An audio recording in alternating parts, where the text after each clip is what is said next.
And welcome to the Captain's Quadrant. And you know things have gone wrong whenever I'm hosting. And we are honored and thrilled today because we've got a special guest with us. First of all, of course, I'm Jason. Over there, Nita. And underneath us, our honored guest. Ladies and gentlemen, I'm going to read out some of his credits right now, and they are impressive and lengthy. His credits include Buffy the Vampire Slayer, Coneheads, Star Trek The Next Generation, Star Trek Generations, Batman Forever, Star Trek Voyager, Star Trek First Contact, 50 episodes of Star Trek Deep Space Nine, the Star Trek Starfleet Academy game, Halloween H2O, one of my personal favorites that I don't see a whole lot of people talking about anymore, Sliders, the Cro-Mag episode, and I'm going to ask you about that. I know we're doing Star Trek, but I'm going to ask about the Cro-Mags here in a minute. Battlestar Galactica, The Second Coming, How the Grinch Stole Christmas, Donnie Darko, The Scorpion King, Pirates of the Caribbean, Curse of the Black Pearl, Star Trek Enterprise House, X-Men The Last Stand, It's Always Sunny in Philadelphia, Terminator, The Sarah Connor Chronicles, and Star Trek Continues. Also, he founded a company called TS Creation, which is providing film, television, and print projects with makeup products. Ladies and gentlemen, Emmy Award-winning makeup artist, Thomas Surprenant. Thank you for joining us. Oh, I'm glad to be here. Well, we're just going to get straight to it because we have a ton of questions that we want to ask you about you and your work that we've been enjoying for years, because I think makeup artists are just some of the most unsung heroes of the industry. So, Thomas, can you tell us how did you get started in this industry? Wow. When I was young, I grew up with a film family, and they discouraged me from getting into film. But my family loved horror films and sci-fi, and we had always watched everything from big monsters and Destroying Tokyo to the classic Bela Lugosi, Boris Karloff films, and so and anything to do with aliens. And I loved special effects, like the stop motion animation, Ray Harryhausen, and having a family of film people and artists. Some of my activities as a child would be sculpting and painting, and so it just kept going. And they discouraged me. You don't want to do this. You don't want to do it. And so I started looking at other avenues, and I thought, I'm going to do something else with my life. And had some odd ideas, like archaeology, paleontology, funeral director. I thought that would be kind of, cool. And because, it's still, be doing cosmetician kind of things, on the bodies or whatever. And I know it was kind of a creepy thing for a young teenager to be thinking of doing. Then I saw An American Werewolf in London, and I'm like, that's what I want to do. And so that changed my life. And like a lot of people I know, that was kind of like the life-changing moment. And my grandfather was like, he's gonna throw away his life and get into the film industry. So he introduced me to a bunch of old-timer makeup people and different people, and Chris Mueller Jr., who was working at Disney before he retired. Very famous person amongst us who never got enough credit in his lifetime. Creature from the Black Lagoon, he sculpted that, and Bud Westmore got full credit for it, but that's the way the studio system worked. And most of the stuff, the animatronic stuff at Disneyland, the pirates and all the different things, he was a formal artist, and then the studios got him. He did a lot of the big monster stuff, like the Deadly Mantis, the giant mantis that got defrosted because of bombing or something in Antarctica, or not Antarctica, but the Arctic Circle. And so, yeah, I mean, he sculpted a ton of stuff for, those films, those Universal films, and Disney grabbed him. And so, yeah, he was kind of another life-changing person, because I brought in some stuff to show him, and he thought it was crap.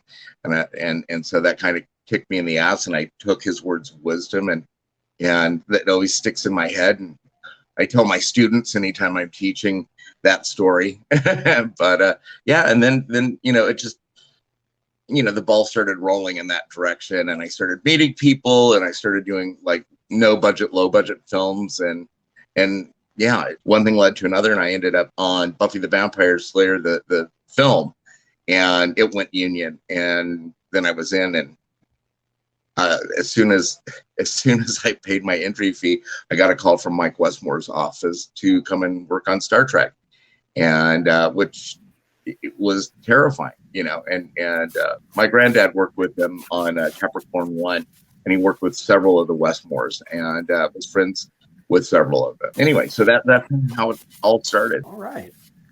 Nita? Yes. So you spoke a little bit. Welcome, by the way. Sorry. You spoke a bit about how you started. You got started with Star Trek. Did you realize how big Star Trek was and where this was going to take you? Okay. I grew up watching Star Trek with the family. And I, for a short time, I lived in Missouri. It's a long story. Won't get into it. But I had this one English teacher, and she knew that I was different. And, once again, small town in Missouri. I'm from Burbank, California. And she's just like, oh, you poor kid, And so she introduced me to a friend of hers she went to college with, that she'd known all her life. And she was involved with that Star Wars, Star Trek thing. She didn't, know the difference between any of the stars, the Star Trek or Star Wars. And anyway, so Phyllis, her name's Phyllis Sutter, and she had 2 daughters, and my age, and she lived in a town about 40 miles away, and she was involved with Star Trek conventions. And at that time, I'm one of those rare people. I like both, because I appreciate them for, their storylines. One is, much more reality based, with Trek, and the other one's more the spiritual, esoteric kind of, thing. So with Star Wars. I was blown away because I grew up with it. I started doing these Star Trek conventions as a kid and meeting actors. And then years later, I ended up, working with them, like Jimmy Doohan and George Takei. And so it was always a big part of my life. That's wonderful. So you had a background of the Star Trek TOS era before you started with the TNG cast. Right. And one of the things getting on Star Trek for me, I was, first of all, rightfully intimidated by the whole thing. And it was just crazy, walking onto the bridge of the Enterprise for the first time, or the promenade from DS9. All the different planets, Planet Hell soundstage. The transporter pad. When we weren't shooting on one of those sets, I would just kind of sneak on and like stand on the transporter pad and be like, one to beam up, or one beam down or whatever. And then like I sat in the captain's chair, which was kind of a no-no. Sir Patrick didn't like anyone sitting in his chair. That was part of the thing. And so I was told. And it was weird because most of the people who worked there, it was a paycheck. They weren't Star Trek fans. So as a makeup and effects artist, you've worked with some very notable people. You name dropped Michael Westmore a little while ago, right. who is just a legend. Who, as an artist, do you personally idolize and why? Oh, okay. There's the general answers that, most effects makeup people or makeup people in general will say, but Kevin Haney, probably one of my, he's a dear friend. He's like family. But there was something about Kevin's work that was so different. And I never thought I'd work for him or anything like that. And I was on Star Trek and he came in to day check. It was terrifying because, meeting your idol. And Kevin Haney is an Academy Award winner, a Saturn Award winner, multiple Emmys. He worked with the famous Dick Smith on films like The Hunger, and I want to say he worked on Altered States as well. But his work is phenomenal and very realistic, and he was the closest to working for Dick Smith because he just sucked up all that knowledge and that procedure, and when you worked for Kevin, you took it seriously. Like lab work was serious. I was just telling some people I hired for this job I'm on now about back in the day, working for Kevin. Everything had to be measured out because that was Dick's way of doing things. It was very scientific, and now you just kind of eyeball stuff, and but also back then there wasn't shops that you could buy a lot of material at. You had to go to, these chemical companies that compounded things and stuff. Anyway, that I don't want to get derailed too much on that. But Kevin, Rick Baker, Rick's another one. Never thought I'd get the honor and privilege to work for him, and amazing guy. So.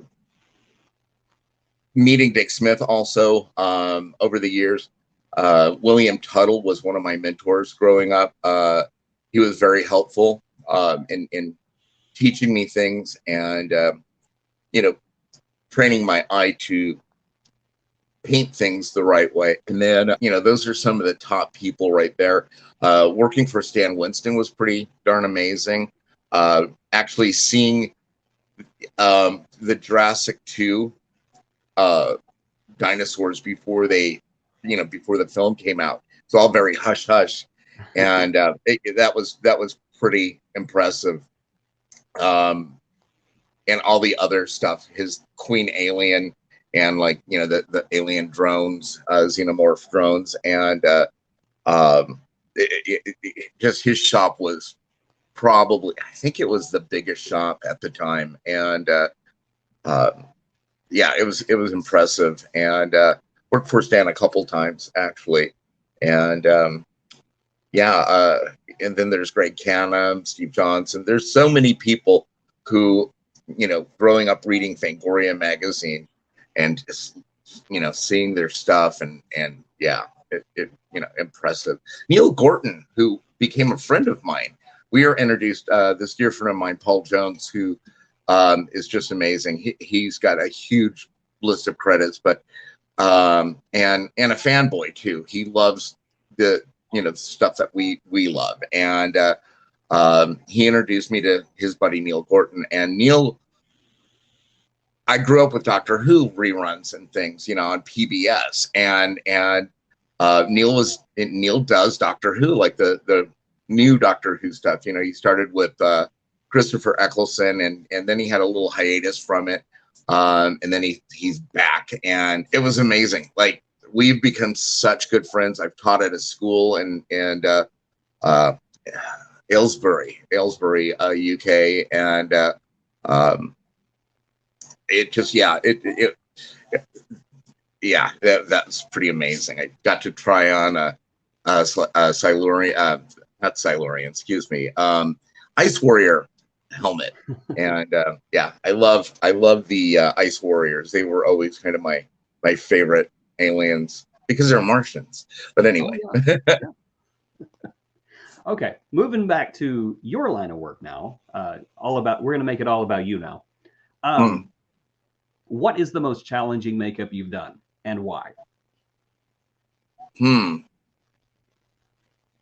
Wow. No, I don't think anyone's ever asked me that. Oh. I don't have original. Yes. I don't have any answer right offhand. It's weird because there's some that, well, the film I'm working on right now is pretty damn challenging. I can't talk about it though. But it has to do with werewolves. It has to do with werewolves. Yeah. That's my favorite monster. I love werewolves. Yeah. And oh yeah, this is challenging because it's a female, and she's She's adorable. It's kind of like Dick Smith's challenge for Linda Blair. Cute little kid has to turn into like a demonic monster. Same kind of challenge. I've got a really attractive young lady, and I've got to make her like, like scary monster attacking people, ripping their throats out, and all that stuff. So it's a really big challenge. I think a lot of shows, that I've been on have little challenges because of time and how many pieces and coming up with color schemes. On Star Trek Deep Space Nine, I was handed this one background character who was a Bolian, and at that point, somebody else had done her, and I had a match, and it was like, oh boy! And this guy's an incredible painter, and there was no real instructions. It's like, you know what you're doing, just copy it. Like, oh crap. That was a challenge, and Booleans are challenges anyway. It's great when you have somebody with a shaved head. We've had several that we've had to put rubber bald caps on and then apply all the other pieces. There's like 14 pieces or some craziness, and that the first one I did was like 5 hours. Yeah, I had to be in at like 2:12 in the morning or something like that, or 2:18. Everything's done in like these weird segments of time for the union and all that. Anyway, but I was there early in the morning just to get her ready, and then she was in probably an hour in wardrobe. But yeah, those were challenges. And all this for a background character. Wow. It still blows my mind, even talking to some of the people who work behind the scenes, just how much work goes into even the smallest detail on these shows. Yeah. Do you have a favorite alien or a least favorite alien prosthetic or makeup that you have to apply? Something that really was either satisfying or dissatisfying in your career that really don't want to do again? Okay. Okay.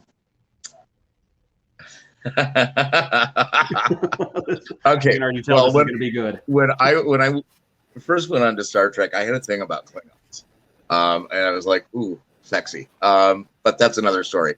And then I've done so many Klingons, and I'm kind of like, eh. I think I should do a challenge one day, like actually be blindfolded and see if I could do it. I think I could. I think I could actually. If I had everything set up ahead, I could probably. Yeah, I could do a Klingon in my sleep, and that sounds weird. Sorry. Anyway, but out of makeups, there's lots of people who dream of doing Klingons in their sleep. Right? Oh yes. There were these aliens with bad skin. I forgot the race. They were on DS9. Oh, and I know exactly who you're talking about. It was the episode with Walter Koenig's son, wasn't it? The one where they came through and they thought that Bajor was the promised land, and it was a big and they were being treated really bad. Yeah, yes. I mean, it was kind of very like bumpy skin. It was very political, and it was sad because they were, they were being discriminated against, and it was a very good political episode, very Star Trek, very Roddenberry in that manner of speaking. But that the technique to get that was odd, and it wasn't fun.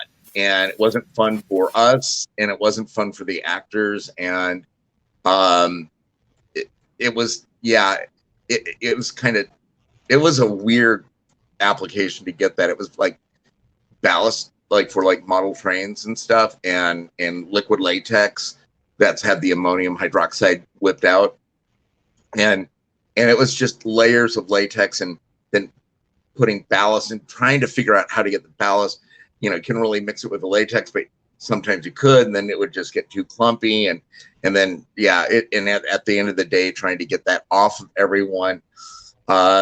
It was an unpleasant ride for everyone. And I don't know, to do it again now. I mean, there's so many other things you could be doing, but that for time and money, everything else, that's what we did. It was kind of old school, like out of kit makeup kind of thing.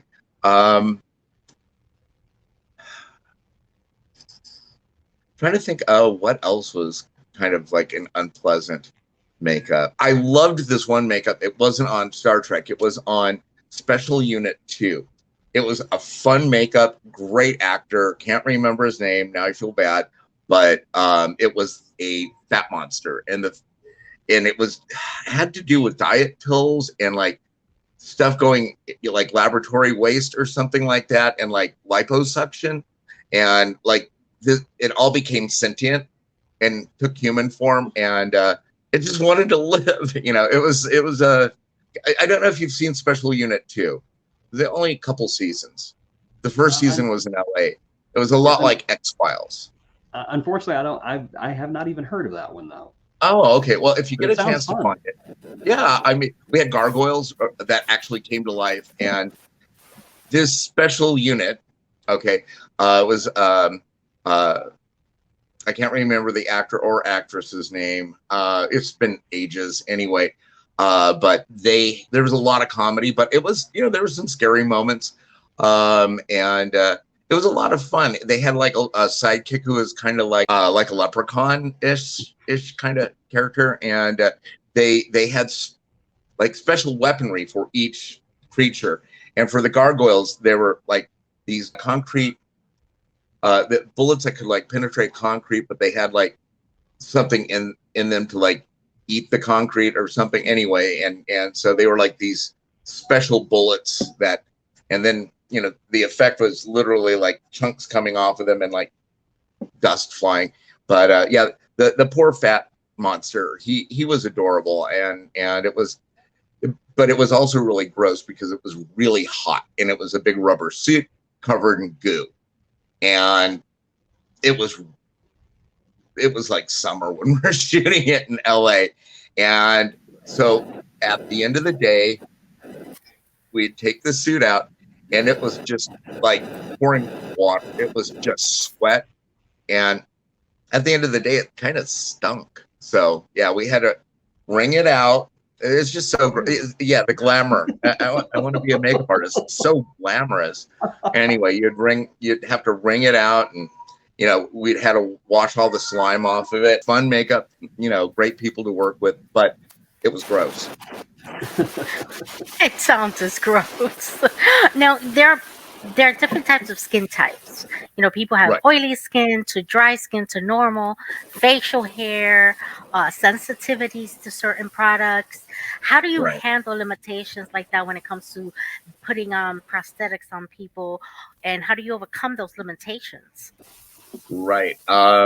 Well, that's one of the things. Usually, like, Star Trek was crazy because it employed so many people over a vast amount of time and still does. And it was weird, like on Next Generation, when we were running the two shows side by side, literally one side of the street was Next Gen, DS9 was on the other side. And you would think people who were casted would research maybe. No internet back then or whatever, but you still could figure out what a Romulan is or a Klingon or what have you, right? And sometimes, you would have people who would, show up and they're like, oh, I have a latex allergy, or, I just had a dermabrasion done or whatever. And then, there's not quite a few, but there were several actors who just disappeared. Like there was a Romulan who, not a big makeup, it's a forehead, ears, lace eyebrows, lace wig. It's pretty simple makeup, right? And I guess the guy freaked out wearing it, and on lunch break just ripped the $4,000, $5,000 wig off of his head, and ripped his forehead, ripped the ears, and all the way to the parking lot. They found bits of him all the way to the parking lot, and he just went home. So that was. There are people who legitimately have claustrophobia issues, and it's all about casting. And we try to curtail any of that prior to going in. On Buffy the television series, we had a stunt guy, and he's wearing this demon costume thing. It was like a big foam suit, and let's see, there was like foam legs, and then like a foam muscle shirt type thing, and then he had gloves and like facial prosthetics, and gosh, I can't even remember what this thing looked like, but kind of looked like an orc, and there was like, you know, war paint on him and things, and so the suit was not supposed to be foam, because the guy right off said, I have a latex allergy, and the company that was producing the prosthetics for the show at that time, the last season, didn't take him serious or whatever. I don't know what the thing was, but they didn't even wash the suit. You know, that one of the things that will help is if you wash prosthetics, like the foam latex, because of all the additives. It's not really the latex gum. It's, you know, the remnant of ammonium hydroxide that can sensitize the skin, the sulfides in the curing agent. There's just, yeah, it could be the organic soaps that are used in it. So this poor guy had a really bad anaphylactic shock, and I had to get the medic in. They had a, and yeah, he ended up taking a couple Benadryl, and then they got him off to the hospital to check him out because he was inflamed. He had, you know, like bumps all over him, and he was really having a hard time with all of that. So yeah, usually we find out right away. So now so much stuff is silicone, and silicone is inert. You know, there's just certain things we tell people: don't do this before a makeup. You know, don't get exfoliated before a makeup because the glue will do that for you. You know, so yeah, there's quite a few different precautions. I want you to spill some tea. Who is your favorite actor you've ever had in your chair, and why? Oh gosh, well, there's a list. Luke Perry, one of the sweetest, most lovely human beings, and he was taken from us way too young. He was. Oh my gosh. Diane Franklin, who I loved, you know, as a teenager in Better Off Dead, and I got to do her makeup. Lovely human being. David Duchovny, super great guy. Rutger Hauer, oh my God, love. F. Murray Abram, great guy. Christy Swanson, I absolutely adored working with her. Most of the cast of Buffy that I interacted with, like James and stuff, you know, like there's so many, you know, nice people on that show, and you felt like you were, you know, it was a family. Star Trek, I don't think there was like a mean cast member, you know, there wasn't, you know, I mean, everyone had good days and bad days, and it was like you spent more time at Paramount Studios than at your own home. And you're around these people more than like family or anyone else in your life. And so I think we all pretty much knew that and got along really well. Marina's a lovely person. You know, it just, everyone was lovely. Nana, and Kate and just everyone pretty much, you know, on the shows, they were just absolutely lovely. And it's weird because films that I loved growing up watching and seeing different actors and things, and then it coming full circle and then actually working with them at some point, that was crazy. Like, you know, working with George and George Takei, and then Walter, you know, he was a lovely man. And then the last, what was it? It was the Nichelle Nichols' last public appearance. I got called to do her makeup and hair, and I saw pictures of that on Instagram. Yeah, I have loved her since I was a child, thinking she was probably the most beautiful woman ever. And even at 80, I forgot how 87, I think she was, when I worked with her, she was still beautiful, you know, and not in great health and stuff like that, but lovely. Her family, her son, his wife, her sister, her brother-in-law, everybody. I just got welcomed into the family, and it was so wonderful. And I mean, that was amazing. Cloris Leachman, that's somebody else who I absolutely freaking adore. Never thought I'd get to meet her or work with her, and I did. Tim Curry, oh my God, Grace Jones, some more of the most amazing people you'd ever want to meet. So, and stories about all of them. Oh, wow. Wow. All right, Nita, if you want to go ahead and ask the next question. Yes, thank you. Now, how much of the makeup that you and the creation that you do is your interpretation versus the description of the writers? Okay. Sometimes there really won't be a lot of really great description. When it comes to like creature design or something, sometimes you will. Sometimes you'll have a director who will be like, I want, a ridge of horns coming up this way, all pointing backwards. I want everything pointing in a swoop backwards. They give you kind of a place to go. So you try to stay close to that, but then you add your kind of fantasy interpretation, your mojo to it. And also when you approach things, for me, I think when I approach design work, I try to think of it logically, try to envision how a race would be functioning. I remember on Star Trek asking Mike, he's like, oh, we need a bunch of new Bajoran noses. And I'm like, oh, is it a bony structure, or is it like just a thick skin growth? And he's like, oh. And I'm like, I want to know. And he goes, I think it's more like a thick skin growth. I don't think it's actually for the bone or something. And I'm like, okay. He's like, no one's ever asked me that before. And I'm like, okay. But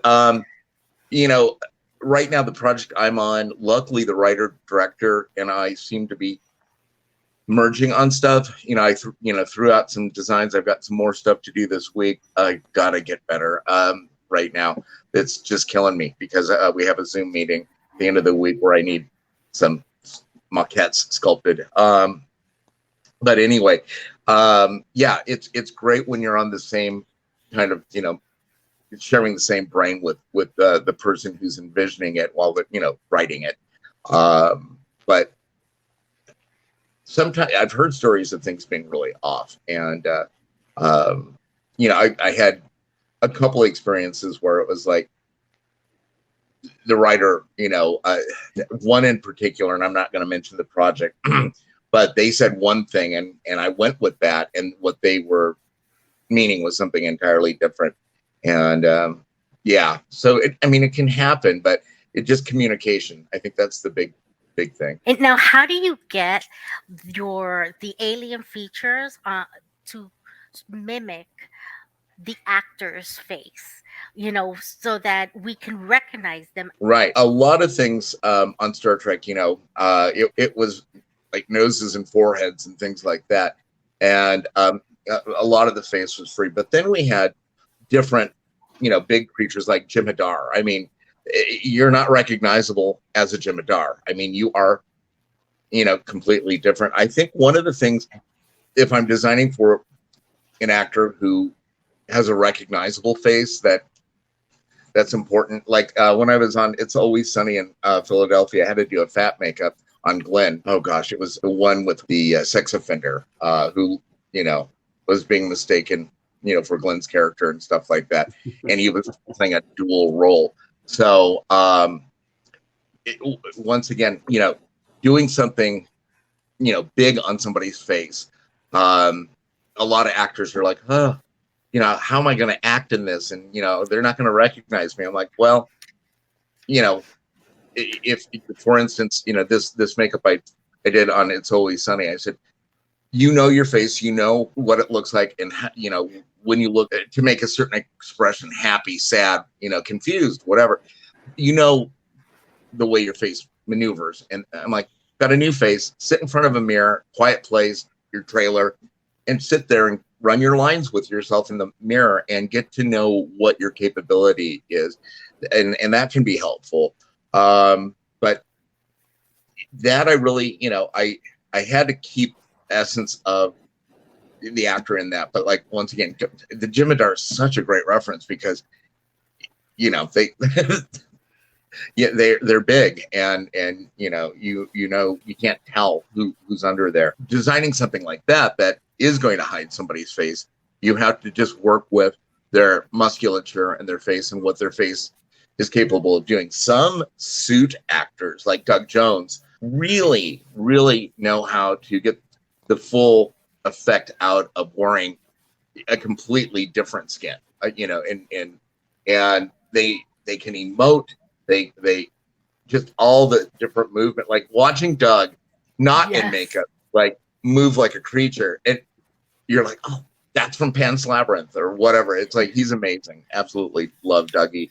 He's going to be on the cruise, by the way. Oh wow, yeah. So. Yeah, you were chatting about that to me earlier, and I was asking all these questions because I've always wanted to go on the Star Trek cruise, and the only problem is I have no money and they don't want me there. Same here. It's I think they dropped the prices because they want to get it sold, and booked and everything. So.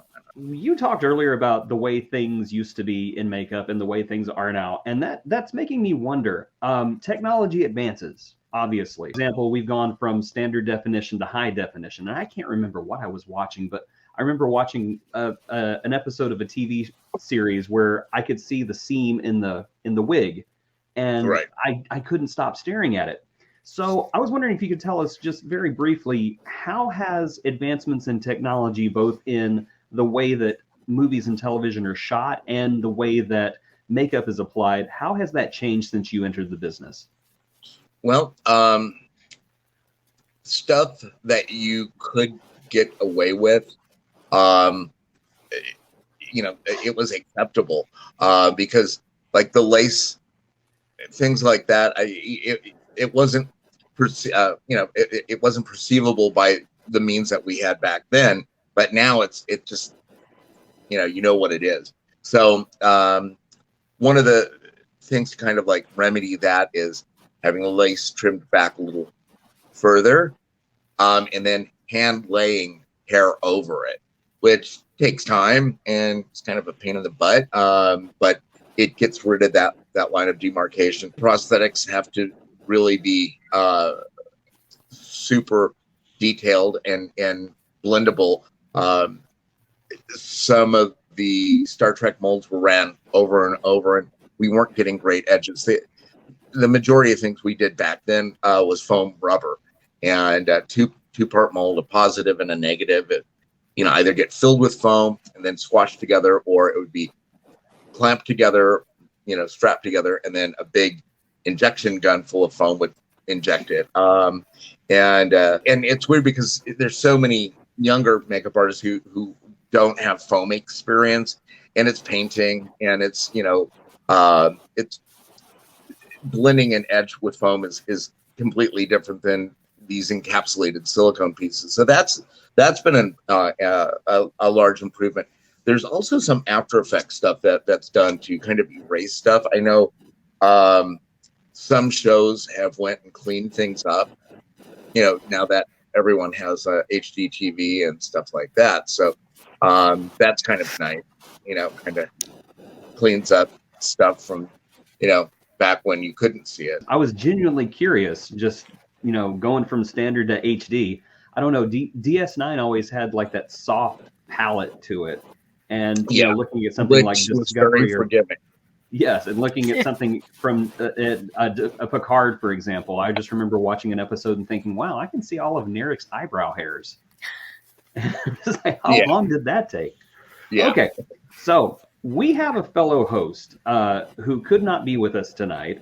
Annie, however, wanted me to pass on that she loved your work in the Enterprise episode Impulse, where you made the zombie Vulcans. Oh, and okay. I saw that. And I was looking at your credits, and I noticed that you, one of your very first movies was Actually, one of my favorites, Return of the Living Dead Part 2.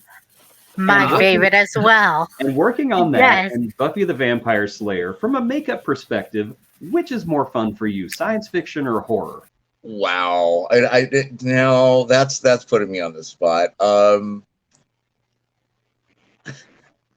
I love them both, and now I feel like I'm cheating on a partner right now. But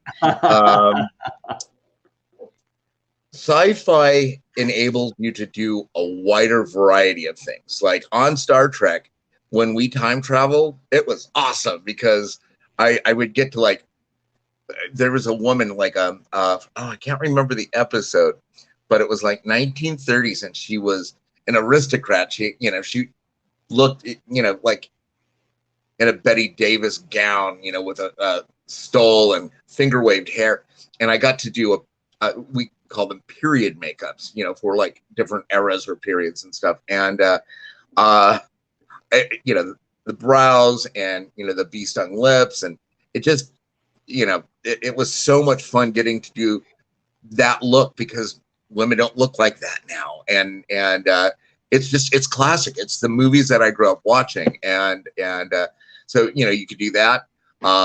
Then, Fistful of Datas, you're doing like Western kind of stuff. And so it's, our man Bashir doing 1960s, Yes. it's like, it just opens up the floodgate. If you love doing makeup, like not just effect, but like all of it. And the old timers, they're like, yeah, you need to know how to do everything. And I love the opportunity that it opened up for me to be able to do all sorts of different types of things. Where horror, you get immediate satisfaction from the crew when you cut somebody's head off and blood sprays everywhere. It's messy, it's dirty, it's cold, it's wet.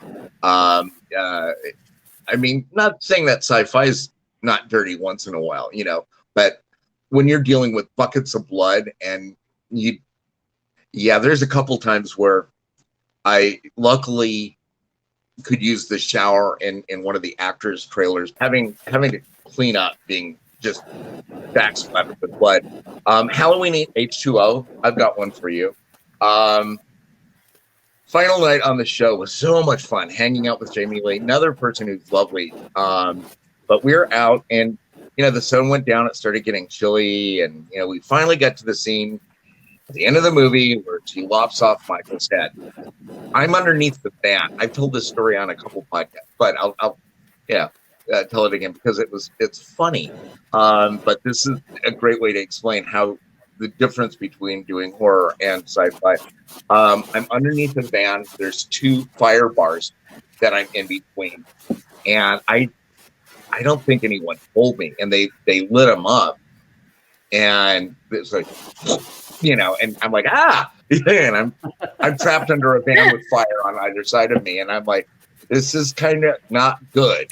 And Jamie was like, hey, and she freaked out. She's like, Tom, are you okay? And she's like, there's a person underneath there, and she had my back. And I'm like, I'm fine. And she's like, give me the thumbs up. And anyway, so we did that several times, had to reset the head and all that stuff. And there was, blowback, and I'm covered in blood. So I'm getting most of it off that I can. We're trying to get everything packed and blah, blah, blah. And I'm driving home. I don't live in the LA area. I haven't lived in the LA area in a while. I bought a house out in the desert, and I'm driving through the desert, and I'm like, oh, I need to stop and get fuel. And it's like 4-way stop in the middle of the desert by Palmdale in a place called Little Rock. It's anyway, yeah. So I'm there, and it was like, I think at the time it was a mobile station, and I pull in, and there's only one guy on duty working, and I go in and grab something to drink, Red Bull or something. I walk back to the counter, and the guy's like, his eyes got big, and he just started backing away, and I'm like, what? And then I look down, and I'm like, oh, I've got blood all over me. I'm like, it's not real. And yeah, and yeah, that was awkward, but yeah. What was your favorite Star Trek moment? I wish I could remember my first day. The endorphins and everything else. It just, it was an sensory overload. When we were shooting Generations, Deep Space Nine's season finale, and the series finale for Next Generation, and it was very emotional. We were up, we were down, we were up, we were down. We were very sad, and it was a nice transition going from Next Gen to their first feature film, but it was sad. It was like, oh, end of it. Now it's the feature film, but we haven't. But I was being pulled between all three shows, and it was amazing. I think that was such an amazing moment to just be, pulled in that many directions. And some of the first stuff we were shooting with Generations was the Enterprise B, and so we had like guidance people fleeing, and we had these sets on rollers and stuff like that, and we had to have people, physically damaged looking, dirty and bruised and bloodied and whatever, and yeah, that was that. We were doing that. Then the last Next Generation, and then DS9, and so it was just, that was like a good couple of weeks of just flying between all three, and that kind of fervor, that kind of energetic feeling, and being there, and yeah, that was a wonderful experience. That was probably one of my favorite Star Trek experiences. Okay, finally, our last question: what advice would you give someone who might be listening out there if they want to get into the business? Learn everything you can, keep practicing, and find people who will mentor you. There's a lot of people who I've noticed coming into the industry now have an attitude. Also, I've been teaching since '89 at Mike Westmore's older brother Marvin's school that he used to have, and I've seen students from then to now who there's a bit of an attitude, and even if you've earned it, it's not good to have one. Be confident, but don't be a jerk, and learn as much, and every bit of knowledge is important, and don't be one of those people who are like, I can only do it this way. This is the only way to do it, and this is what I was taught. Now, makeup is art. You need to think outside the box. Some of the greatest technological improvements in our craft have come from people going, okay, this let's do this instead of what we've been doing. Painting rubber, something as simple as painting rubber.